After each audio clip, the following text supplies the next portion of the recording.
Allez, bonsoir à toutes et bonsoir à tous et merci de nous avoir pratiqué sur la DPS TV et bienvenue dans votre émission Brief and Débrief de la Liga. Nous sommes à la 9e journée de ce championnat très promettant.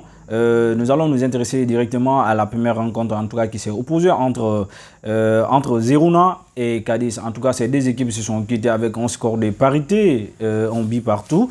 La deuxième rencontre qui s'est opposée entre Valence et Elche. En tout cas, ces deux équipes également qui sont quittées également avec un score de parité, 2 buts partout. Également, la troisième rencontre qui s'est opposée entre Mallorca et FC Séville. FC Séville qui commence à retrouver ses repères en battant cette équipe de Mallorca par 1-0. Donc la quatrième rencontre qui s'est opposée entre les deux Athletic Bilbao et Athletic Madrid. En tout cas Athletic Madrid qui a fait la différence en battant cette équipe d'Athletic Bilbao à domicile par 1-0. Et la cinquième rencontre qui s'est opposée entre Celta de Vigo et la Real Sociedad. C'est la Real Sociedad qui était partie pour battre cette équipe Celta de Vigo par 2-1. Et la sixième rencontre qui s'est opposée entre le Grand Real et FC Barcelone. En tout cas, nous allons un peu parler de cette rencontre qui est classico, en tout cas le match le plus suivi au monde. Nous avons vu que c'est Real qui a pris dessus et qui a dominé sur tout le plan en battant cette équipe d'FC Barcelone par 3-1.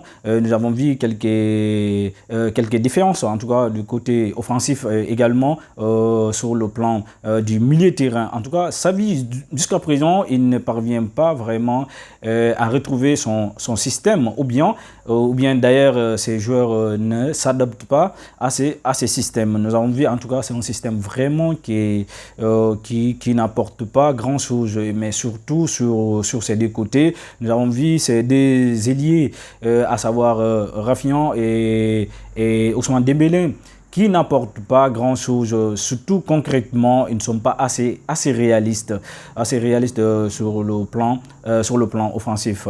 C'est juste après la deuxième période, à la rentrée d'Ansu Fati, qui a apporté en tout cas quelque chose de concret sur le plan offensif.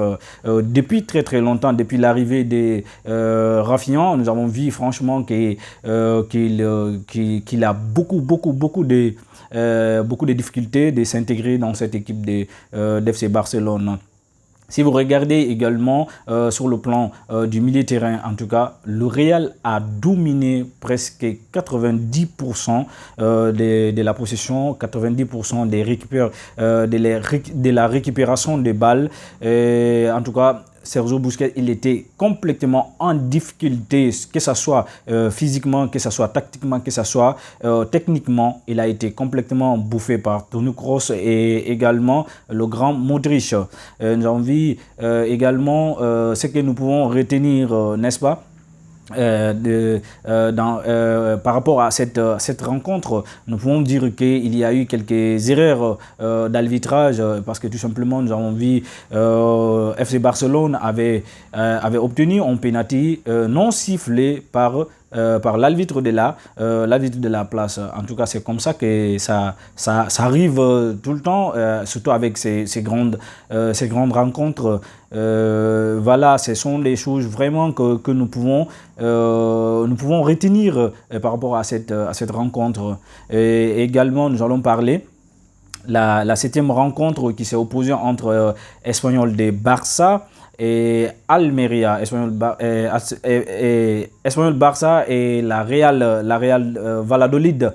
Autant pour moi, en tout cas, c'est Espanyol de Barça qui a assuré une victoire en battant cette équipe de la Real Valladolid à domicile par 1-0. Et la huitième rencontre qui s'est opposée entre la Real Betis qui a gagné à domicile 3-1 face à cette équipe d'Almeria, une victoire écrasante quand même. La 9e rencontre de la journée, en tout cas, qui achève la journée d'aujourd'hui, c'est la rencontre qui s'est opposée entre la Villarreal et Osasuna. En tout cas, Villarreal qui a assuré une très belle victoire à domicile en battant cette équipe de Osasuna. Et voilà, chers internautes, c'est tout pour aujourd'hui. Nous vous donnons rendez-vous pour la semaine prochaine, Inch'Allah, même heure et même fréquence. Abonnez et activez la cloche de notification et nous vous disons la semaine prochaine, Inch'Allah. Allez, merci.